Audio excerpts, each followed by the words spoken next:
Isang ito para sa ating mga intensyon, pakisama po ang intensyon para sa ating bayan, kaliwanagan ng isipan ng mga namumuno sa atin, intensyon para sa mga tumutulong sa ating simbahan, na alam na ng Panginoon ang mga pangalan na pati na ang kanilang mga sitwasyon na pinagdaan-daanan. Pagdasal din natin ang mga may sakit, pakisama po ang mga kamag-anak ko na sina Leoncia, Teresista, Sister Terry, Sister Eva, Alona, Lerma, Rudy, Sherry, Kuya Mario, Raura, gayon din sina Fe at Chris Aquino. Salamat po.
Sa panalangin ang may sakit na sina Jesus at Amelita. Pagdasal natin ang mga bumubuo din ng Soldiers of Christ. Sa ngalan ng Ama at ng Anak at ng Espiritu Santo. Amen. Sumainyo po ang Panginoon. At sumaiyo rin. Papurihan natin ang Panginoon sa pamamagitan ng minsang ito, lalo na sana sa pamamagitan ng ating mabuting buhay bilang mga Kristiyano, upang tayo maging marapat, halina't magsisimuna para sa ating mga kasalanan. Tayo pong lahat, inaamin ko sa makapangyarihang Diyos at sa inyong mga kapatid na lubha akong nagkasala sa isip, sa salita at sa gawa, at sa aking pagkukulang. Kaya isinasamo ko sa mahal na Birheng Maria, sa lahat ng mga anghel at mga banal, at sa inyong mga kapatid, na ako'y panalangin sa Panginoong ating Diyos. Kaawaan tayo ng mapagmahal na Diyos, patawarin sa ating mga sala at patnubayan hanggang sa buhay na walang hanggan. Amen. Panginoon, kaawaan mo kami. Panginoon, kaawaan mo kami. Kristo, kaawaan mo kami. Kristo, kaawaan mo kami. Panginoon, kaawaan mo kami. Panginoon, kaawaan mo kami. Yumuko tayo, maaaring ibulong sa Panginoon ang ating intensyon. Pakisama rin ang kalusugan ni Nanay Feli, Julie, Julia.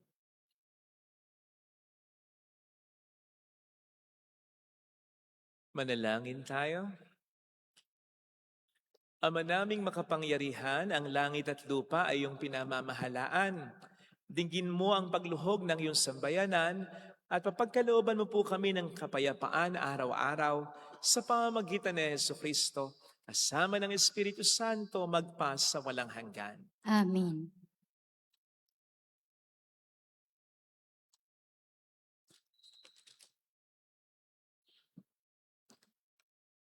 Ang salita ng Diyos mula sa unang aklat ni Samuel. Noong mga araw na yun, matapos mapatay ni David si Goliath, nagbalik na si Haring Saul at ang kanyang mga tauhan. Sa bawat bayang madaanan nila, Sinasalubong sila ng mga kababaihan na umaawit at sumasayaw sa saliw ng mga panderita at alpa. Ganito ang kanilang awit. Libo-libo ang pinatay ni Saul, ang kay David naman ay 10,000. Nagalit si Saul at naisaloob niya. Kung sinasabi nilang 10,000 ang pinatay ni David, at ako'y libo-libo lang, kulang na lamang ay siya ang kilalanin nilang hari. At mula noon, naging mainit na ang mata niya kay David. Minsan, nasabi ni Saul kay Jonathan at sa kanyang mga tauhan ang balak niyang pagpatay kay David. Mahal ni Jonathan si David, kaya sinabi niya rito ang balak ng kanyang ama. Ang sabi niya, binabalak kang patayin ng aking ama. Bukas ng umaga magtago ka sa isang lugar. Yayayain ko naman ang aking ama sa may pinagtataguan mo at kakausapin ko tungkol sa iyo. Pagkatapos naming mag-usap, sasabihin ko agad sa iyo ang anumang sasabihin niya.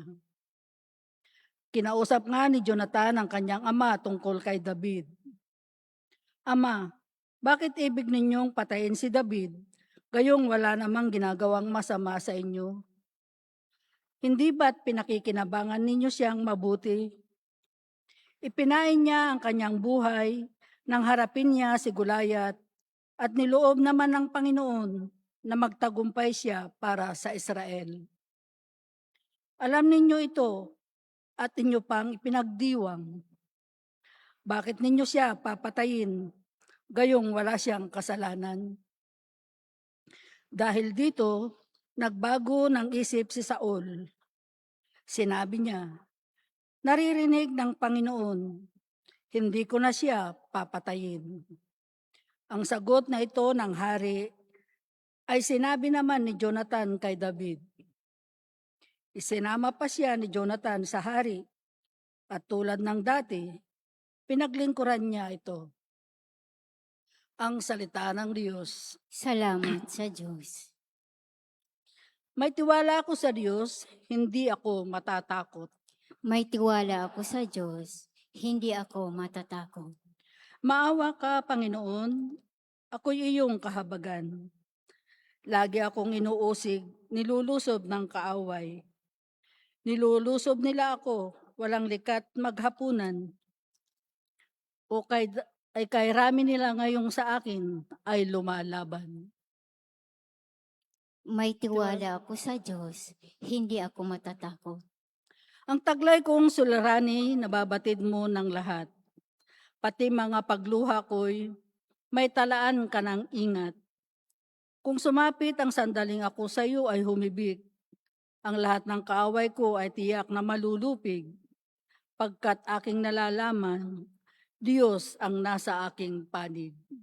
May tiwala ako sa Diyos, hindi ako matatakot. May tiwala ako sa Diyos, pangako niya ay iingatan. Pupurihin ko ang puon sa pangakong binitiwan. Lubos akong umaasat, may tiwala ako sa Diyos. Kung tao ring katulad ko, hindi ako matatakot. May tiwala ako sa Diyos, hindi ako matatakot. Ang anumang pangako ko'y dadalhin ko sa iyo, O Diyos. Ang hain ng pasasalamat ay sa iyo ihahandog. Pagkat ako ay iniligtas sa bingit ng kamatayan, iniligtas mo rin ako sa ganap na katalunan. Ako ngayon ay lalakad sa harapan mo, O Diyos. Nataglay ko ang liwanag na ikaw ang nagdulot. May tiwala ako sa Diyos, hindi ako matatakot.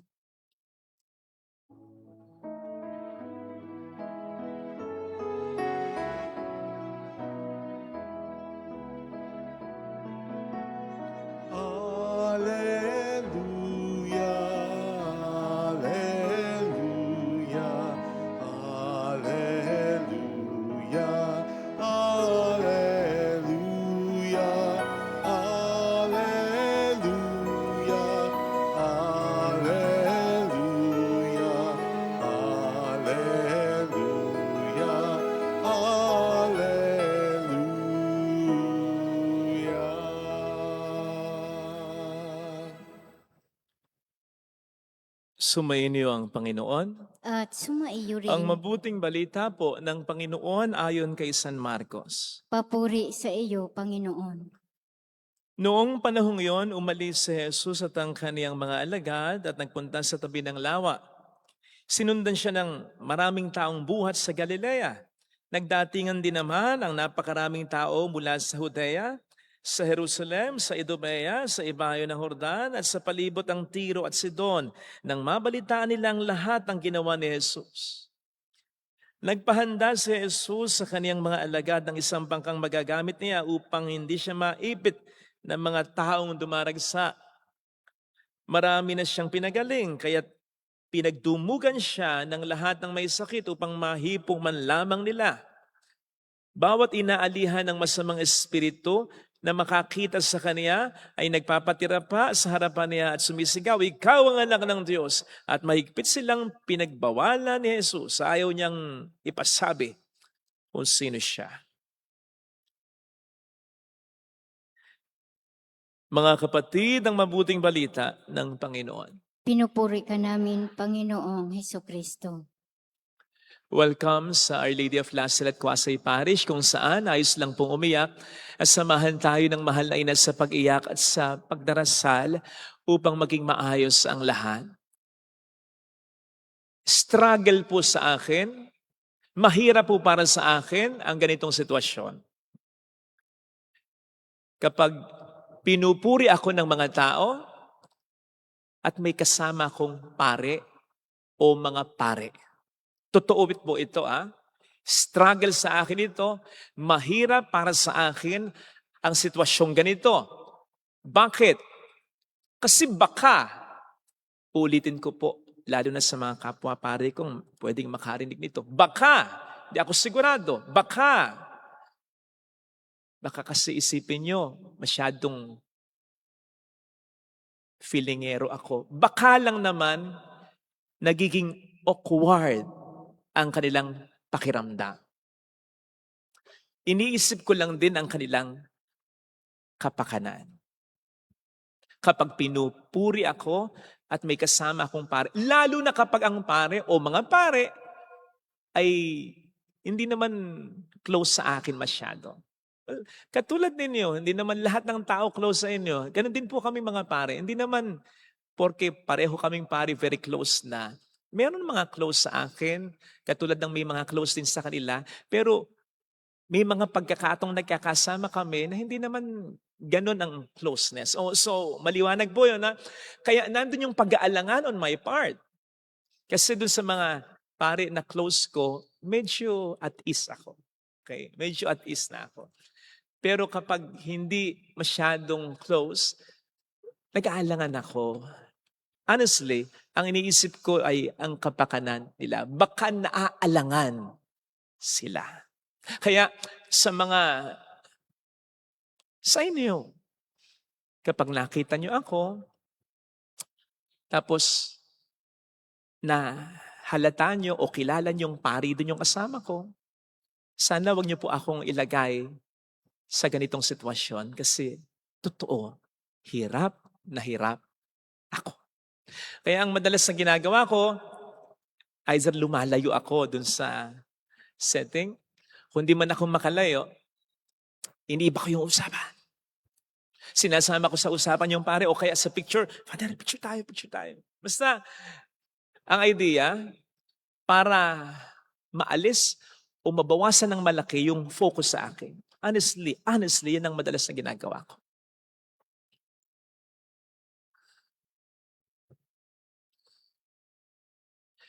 Kaya, nagtaka naman ako sa naging reaksyon ni David dito. Na nung dumating sila, sinalubong sila ng mga Israelita, lalong-lalo ng mga kababaihan. Kasama niya si Saul, si Haring Saul, yung hari during that time. Tapos kinantahan sila with these lyrics.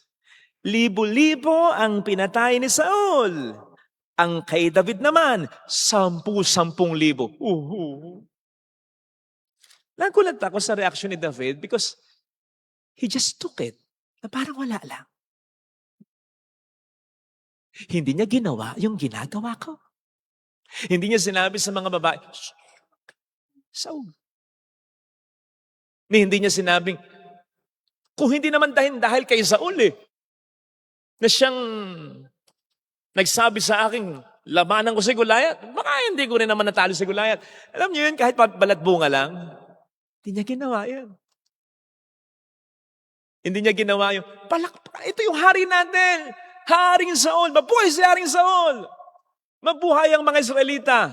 Hari naman Hindi niya ginawa.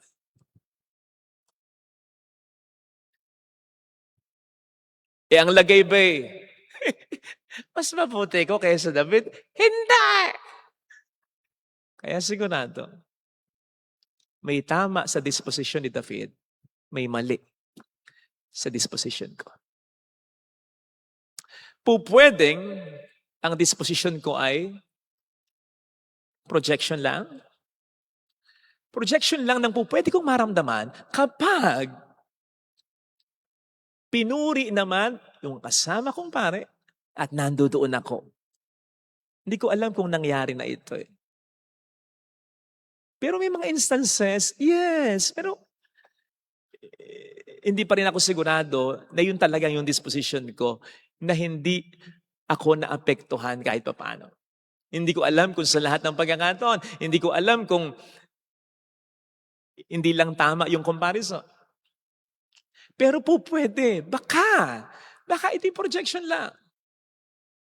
Lang pwede kong maramdaman kapag ako naman ang naging Saul at yung katabi ko ang naging David. Kasi ang maganda sa disposisyon ni David, hindi big deal sa kanya Kaya inisip niyang, hindi din magiging big deal kay Saul. Kung yun ay naging big deal kay Saul, problema ni Saul yun. Hindi problema niya yun. Kasi para sa kanya, wala lang ito.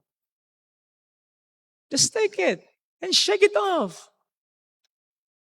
You don't have to be bothered. Wala lang ito. At ikukonekta natin to actually sa iba namang instances. Halimbawa, yung maraming taong ini-chipwera si David ng kaniyang mga kapatid. Yung maraming mga pagkakataong pinagkakaisahan siya ng mga kapatid niya at parang hindi siya pinagmamalaki ng tatay niya.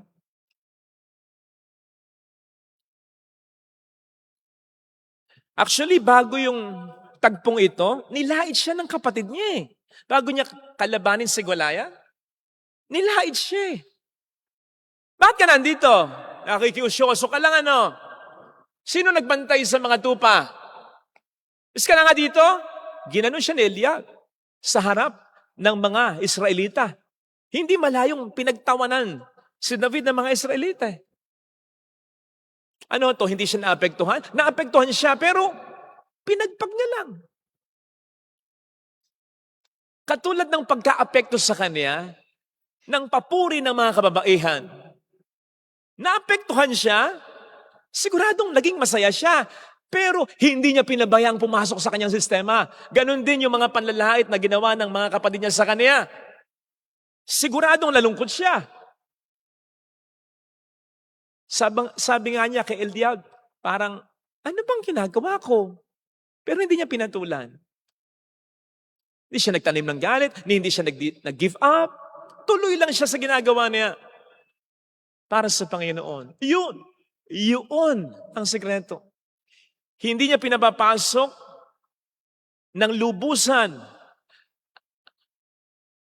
ang temptasyon ng papuri ng mga tao at ang temptasyon din ng palalait ng mga tao sa kanyang sistema. At hindi niya magagawa yung mag-isa.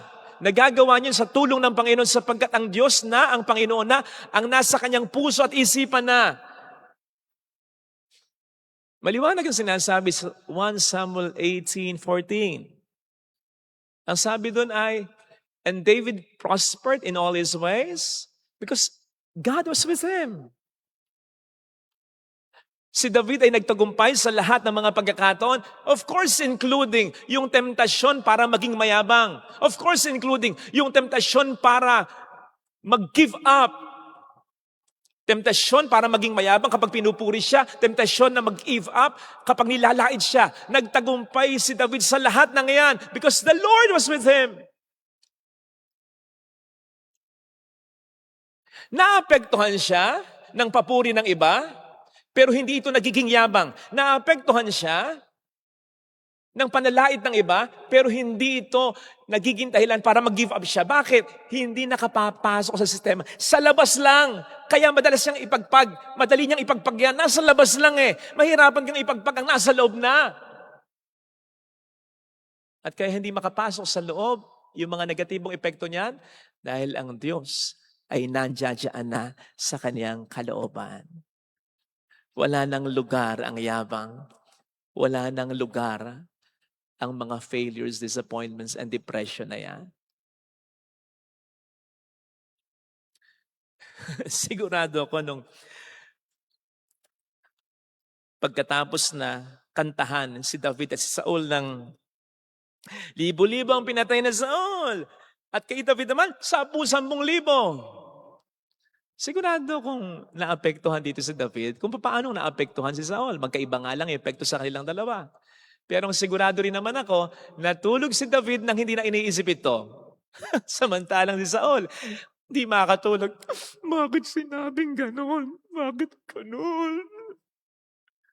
At bakit ganon? Si David, sapagkat nasa puso niya ang Panginoon. Pinagpaglang niya yon. At bakit ganon si Saul? Sapagkat sasabihin ng Biblia, hindi na kinalulugdan ng Diyos si Saul nung panahong iyon. Ibig sabihin, wala na rin sa puso ni Saul ang Panginoon.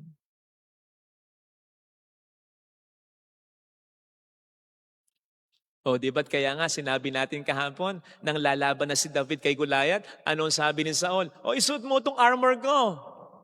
Buti na nga lang at hindi talaga in-entertain masyado ni David. Ang sabi natin kahapon, doon na nagtitiwala si Saul sa kakayanan niya, sa armor niya. Hindi na sa Diyos na nag-appoint sa kanya. Pero si David, ang Diyos ang nasa puso niya. Kaya, anumang mga nangyayari sa kanya, stable lang ang reaksyon niya kasi secured siya. Katulad ng Panginoon, o di ba? Kahapon, kung natatandaan ninyo, napapalibutan si Kristo ng mga taong ayaw sa Kanya, ng mga taong tinitingnan kung ano ang gagawin niya para may maipintas sa Kanya, para may maikaso sa Kanya, para mapapatay siya. Kahapon yun. Pinapaligiran siya ng mga taong ayaw sa Kanya. Ano sabi kahapon? At lungkot ang nabadha sa mukha ni Jesus. Ayan, naapektuhan lang siya sa mukha. Sa labas lang. Pero hindi niya yun pinapapasok sa kanyang kalooban. Pagkatapos nun, hindi na niya iniisip, lokong mga taong yun, titigas ng ulo. Hindi na iniisip yun.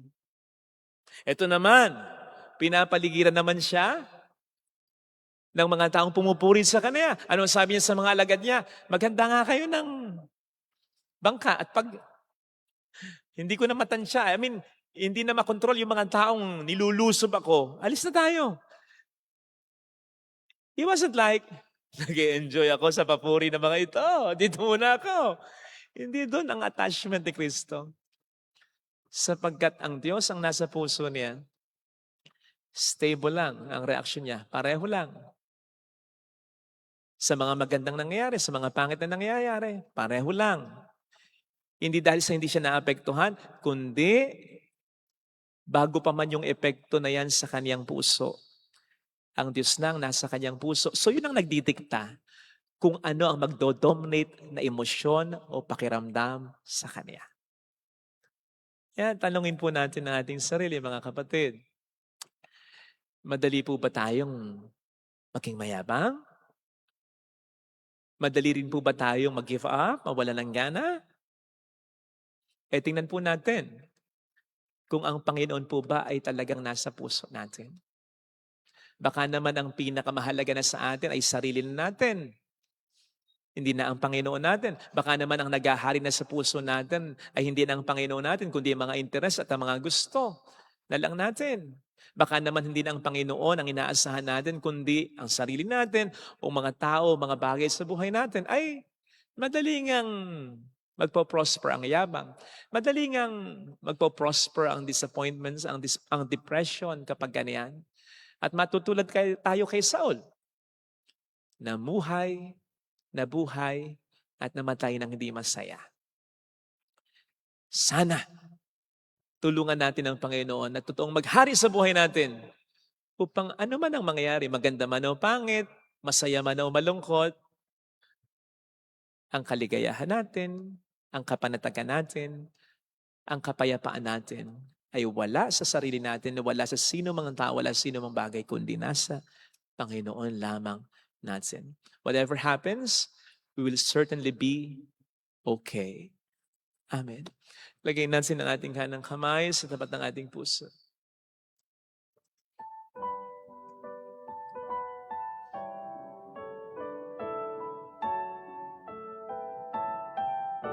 Awitin natin.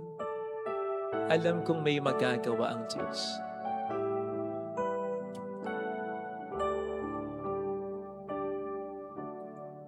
Alam kong may magagawa ang Diyos. Alam kong may magagawa ang Diyos. Alam kong may magagawa Walang imposible sa Kanya. ang Diyos. Kung ako'y magtatapat, Kung ako'y magtatapat sa Kaniya'y maglilingkod, sa Kanya'y maglilingkod. alam kong may magagawa ang Diyos. Kung may magagawa ang Diyos. Alam kong di ringgin ng Diyos ang samuko, Alam kong di sapagkat anak niya ako. ng Diyos ang samo ko. Alam kong di ringgin ng Diyos ang samuko, Alam kong di ringgin ng Diyos sapagkat alam niya ang pinagdaraan. Kung ako'y magtatapat, Kung ako'y magtatapat sa Kanya'y maglilingkod, sa Kanya'y maglilingkod. alam kong di ringgin ng Diyos ang samuko. Pumikit tayo. Panginoon, tuluyan ka nawang maghari sa buhay, sa isipan, lalong-lalo na sa kalooban sa puso ko, sapagkat ayaw kong dumipende sa tao, sa sarili ko, sa anumang material na bagay para sa kaligayahan ko. Sapagkat ang lahat ay nagbabago, tumatanda, nawawala, naluluma, nasisira, lumalayo, nagtatapos, ikaw hindi. Kaya gusto ko sa'yo nakadepende ang kaligayahan, kapanatagan, kapayapaan ko. Tulungan mo ako, Panginoon, na ayon sa utos mo, mahalin kita ng buo, hindi divided, hindi patingi-tingi. Tulungan mo ako na mahalin ka at sampalatayanan ka ng lubos, ng buo. Hallelujah! Purihin ang Diyos. Hallelujah! Pasalamatan siya. Siya ay muling babalik sa atin. Hindi Kanya iiwan. Hindi Kanya pababayaan. Paniwalaan mo yan. Siya lamang ang may tanging kakayanan at karapatang sabihin sa iyo, hindi Kanya kailanman iiwan sapagkat siya lamang ang pwedeng makagawa niya. Babalik ang Panginoon upang tayo ay kunin.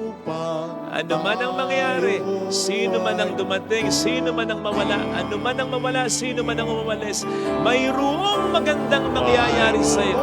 For as long as God is with it, you'll be fine. You'll certainly be okay, maniwala. Kung lalapit ka kay Jesus, pero papaghariin natin ang Diyos sa buhay natin. Siyang hindi mawawala at aalis o magbabago sa buhay natin. Mayroong magandang mangyayari sa iyo. Siya ang maging kaligayahan. Siya ang maging lahat sa buhay mo. Jesus.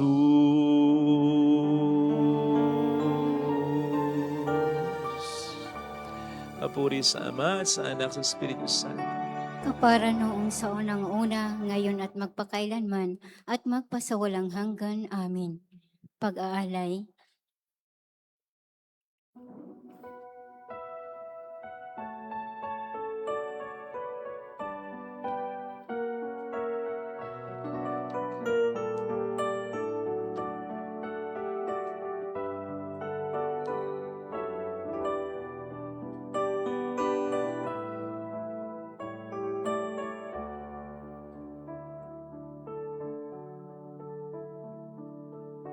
Aming alay sa'yo, Panginoon. Ang tinapay at alak na iyong kaloob upang kunitain ang iyong buhay na inialay nang tayo'y magdiwang bilang isang sambayanan.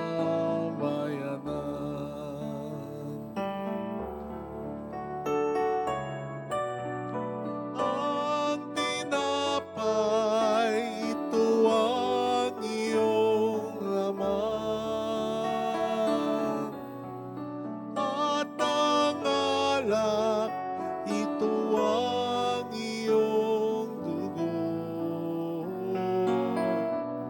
Laman mo'y inihain upang lahat ay buhayin. Dugo mo ang dumanak ng lahat ay mapatawad.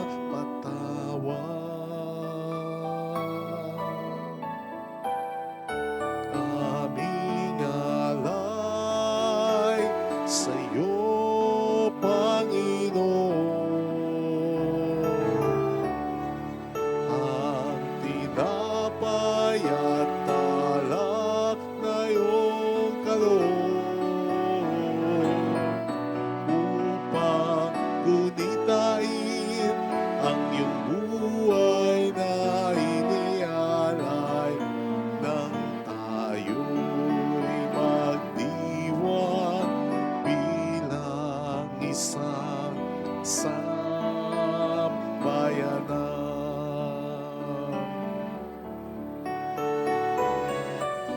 Inilang na ina ang mahal na Birheng Maria,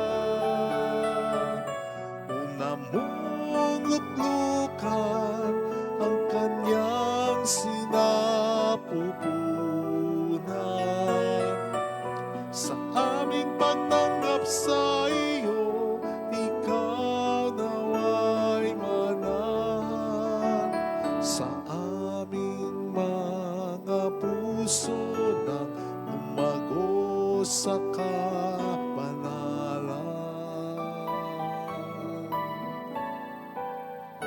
Aming alay sa'yo, Panginoon. Ang tinapay at alak na iyong kaloob upang gunitain ang iyong buhay na inialay nang tayo'y magdiwang bilang isang sambayanan.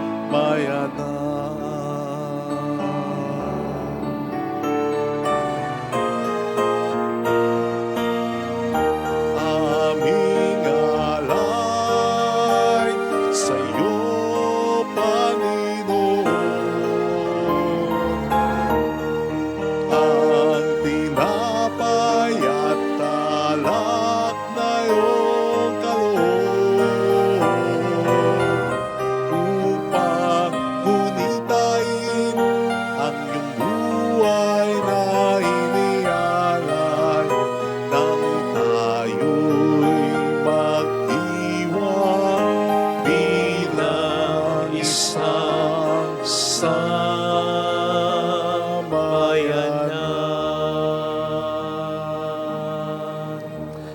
Manalangin tayo pang ating handog ay maging kalugod-lugod sa Diyos amang makapangyarihan.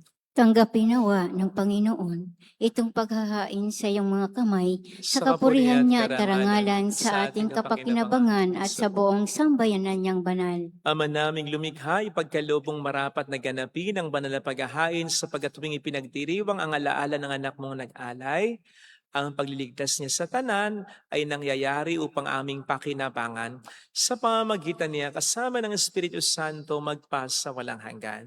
Amen. Sumayin niyo po ang Panginoon. At sumaiyo rin, Itaas sa Diyos ang inyong puso at diwa. itinaas na namin sa Panginoon. Pasalamatan ang Panginoong ating Diyos. Marapat na siya ay pasalamatan. Ama naming makapangyarihan, tunay nga pong marapat na ikaw ay pasalamatan. Ikaw ang lumikha sa tanan, ikaw ang nagtakdang magkaroon ng gabi at araw, gayon din ng tag-init at tag-ulan.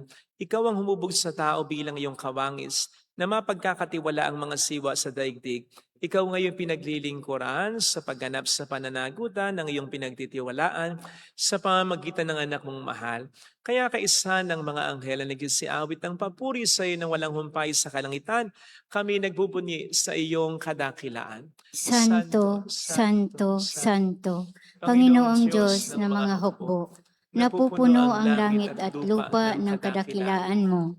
Hosana sa kaitaasan. Pinagpala ang naparirito sa ngalan ng Panginoon. Hosana sa kaitaasan.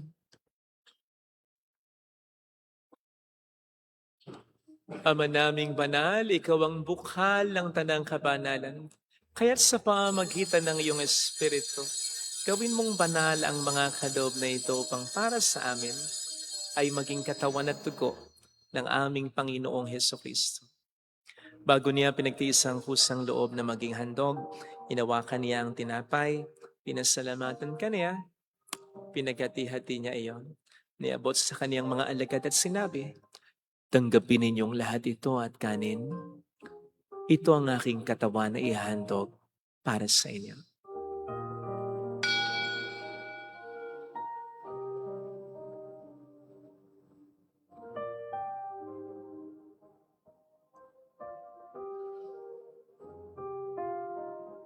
Gayun din naman nang matapos ang hapunan, hinawakan niya ang kalis. Muli kaniyang pinasalamatan. Iniabot niya ang kalis sa kaniyang mga alagad at sinabi, tanggapin ninyong lahat ito at inumin. Ito ang kalis ng aking dugo ng bago't walang hanggang tipan. Ang aking dugo na ibubuhos para sa inyo at para sa lahat.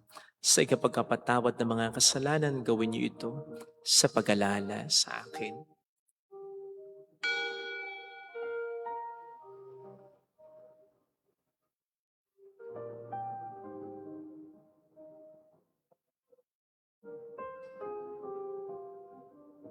Ang misteryo ng ating pananampalataya. Si Kristo'y namatay, si Kristo'y nabuhay, si Kristo'y babalik sa wakas ng panahon. Ama, ginagawa namin ngayon ang pag-alaala sa pagkamatay at muling pagkabuhay ng iyong anak. Kaya inialay namin sa iyong tinapay ng buhay at ang kalis ng kaligtasan. Kami nagpapasalamat dahil kami yung minarapat na tumayo sa harap mo para maglingkod sa iyo. Sinasamo namin kami na magsasalo sa katawan at dugo ni Kristo ay mabuklod sa pagkakaisa sa pamamagitan ng Espiritu Santo. Ama, lingapin mo ang iyong simbahang laganap sa buong daigdig. Puspusin mo kami sa pag-ibig. Kaisa, ni Leon na aming Papa, ni Janice na aming Obispo at ng Tanang Kaparian. Alalahanin mo mga kapatid naming nahimlay ng may pag-asang sila'y muling mabubuhay, lalo na pong aming mga ipagdarasal. Saglit nating alalahanin ang ating mga kakilalang yumawa.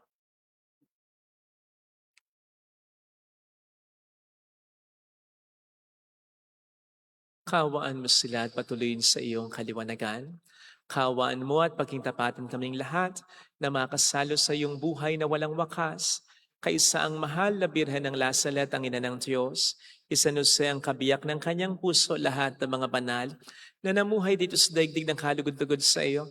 May pagdiwang naman namin ang pagpupuri sa ikararangal mo sa pamamagitan ng iyong anak na aming Panginoong Hesukristo. Sa pamamagitan ni Kristo, kasama niya at sa Kanya, ang lahat ng parangal papuri ay sa iyo. Diyos amang makapangyarihan, kasamang Espiritu Santo, magpasawalang hanggan.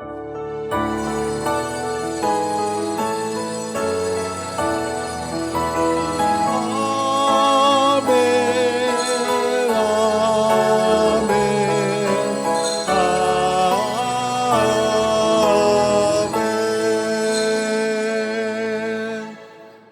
Tumawag tayo sa ating Ama.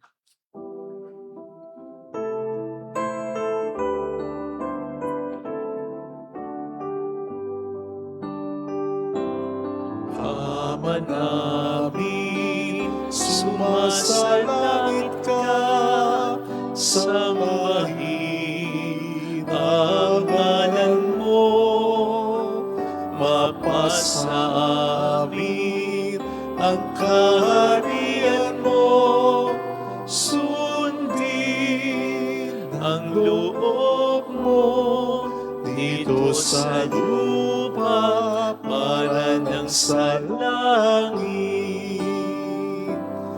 Bigyan mo kami ngayon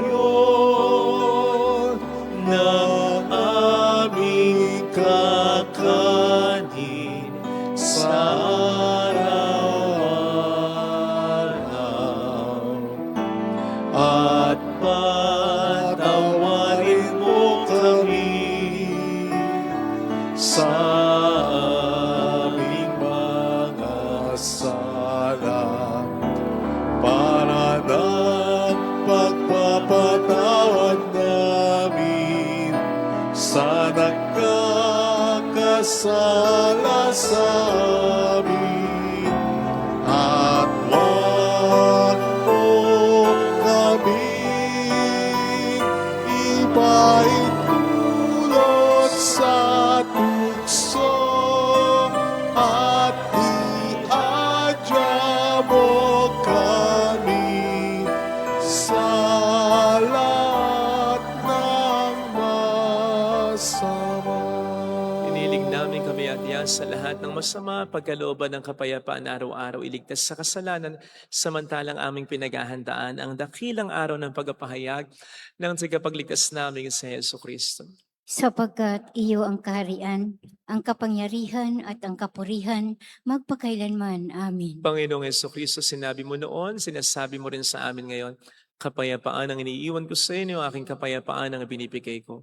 Tunghayin mo po ang aming pananampalataya, huwag ang aming pagkakasala. Pagkalooban mo kami ng kapayapaan at pagkakaisa ayon sa iyong kalooban. Kasama ang Espiritu Santo magpasa walang hanggan. Amin. Ang kapayapaan ng Panginoon ay sumainyo nawang lahat. At sumaiyo Magbigayan rin. tayo ng kapayapaan sa isa't isa. Kapayapaan po. Peace be with you.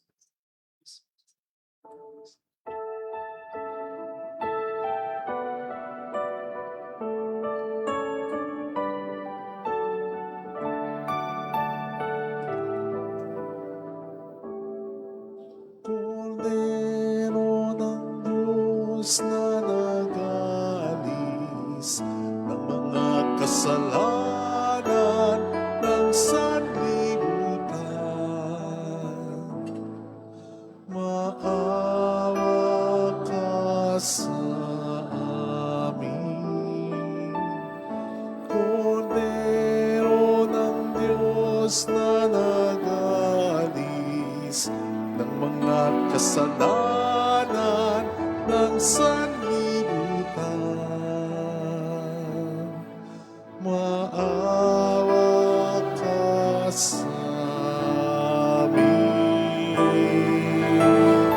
Agnus Dei qui tollis peccata mundi, dona nobis pacem, dona nobis pacem, dona nobis pacem.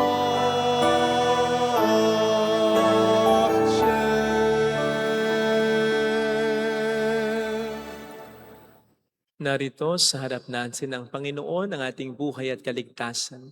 Mapapalad tayong inaanayahan. Panginoon, hindi ako karapat-dapat na magpatuloy sa iyo, ngunit sa isang salita mo lamang ay gagaling na ako.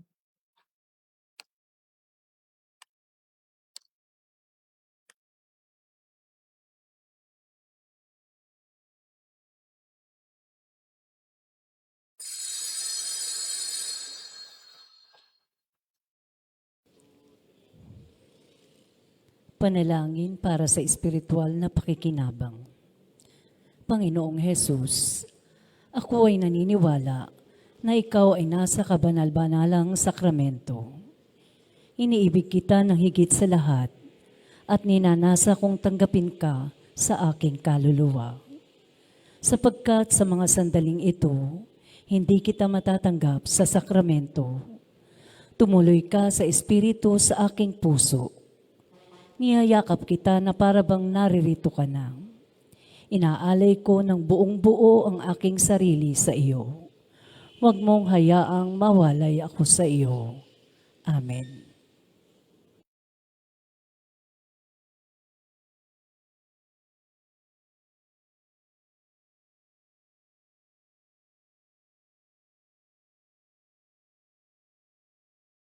Sa lahat,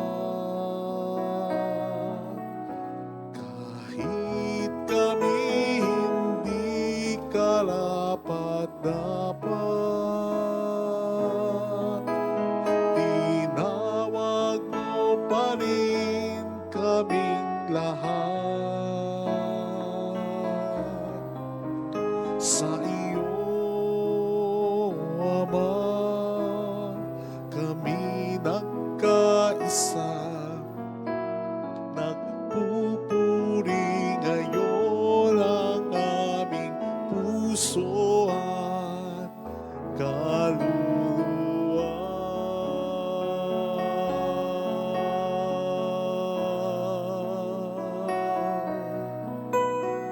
Dakila ka, O Panginoon. Dakila rin ang iyong pag-ibig na andun. Dakila ka pagkat sa araw na ito, tinawag mo kami upang maging anak mo.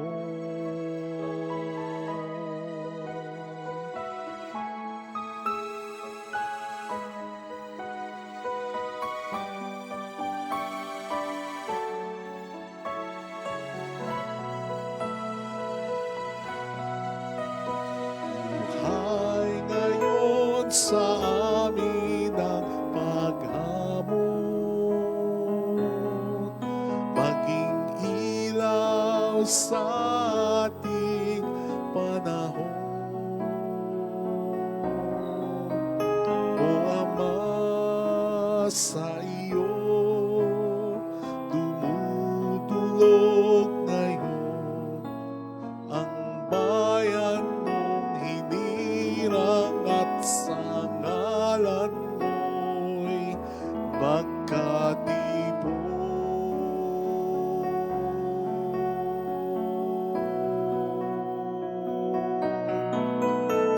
Dakila ka, O Panginoon. Dakila rin ang iyong pag-ibig na handog. Dakila ka pagkat sa araw na ito,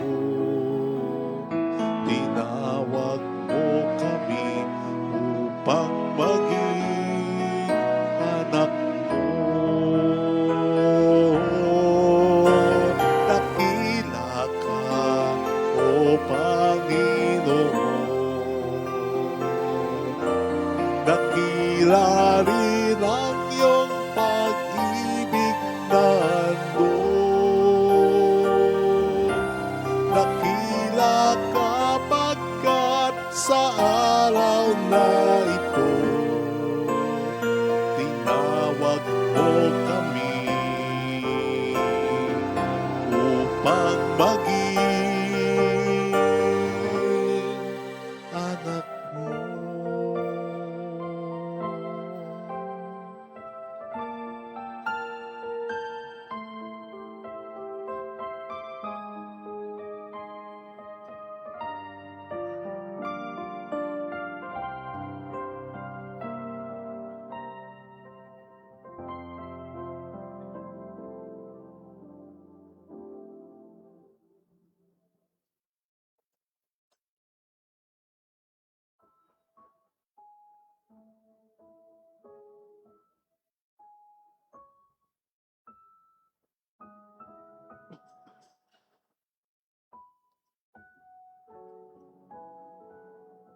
Manalangin tayo.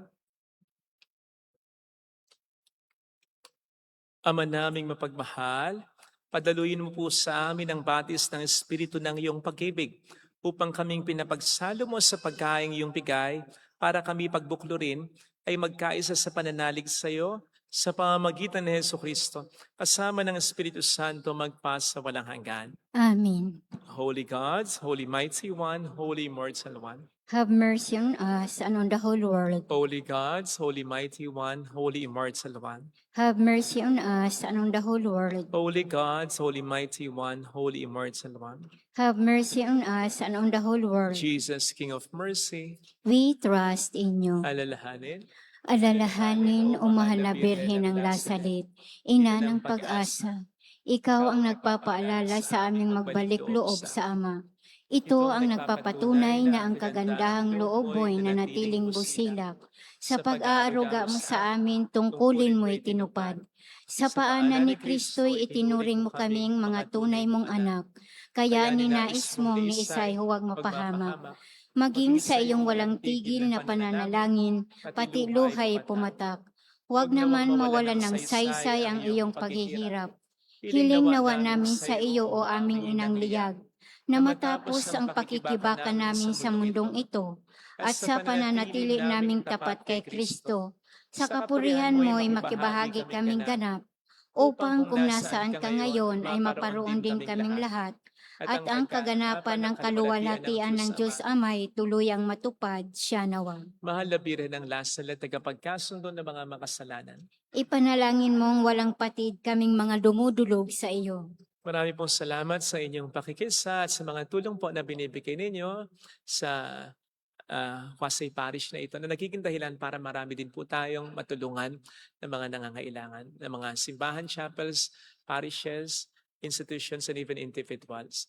Sa mga individual na mga may sakit na pampaospital ang kailangan, tumutulong din po tayo. Kaya marami pong salamat sa inyong mga tulong. Sumainyo ang Panginoon. At sumaiyo rin. Pagpalain kayo kasama ang ating pamilya ng mapagmahal na Diyos, ng Ama at ng Anak, ng Espiritu Santo. Amen. Umayo tayo sa kapayapaan ni Kristo. Salamat sa Diyos. Thank you rin po.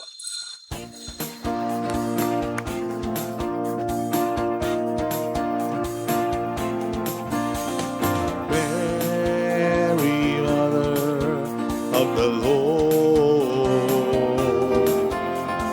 Hear the prayer we sing to you. Let your tears sip in our minds and hearts as once they fell at Lasalle. Tell your people how to live again. Tell your people how to sing again. Tell your people how to dance again. Tell your people how to pray again. Mary, Mother of the Lord, Hear the prayer we sing to you. Let your tears sip in our minds and hearts as once they fell at Lasalle.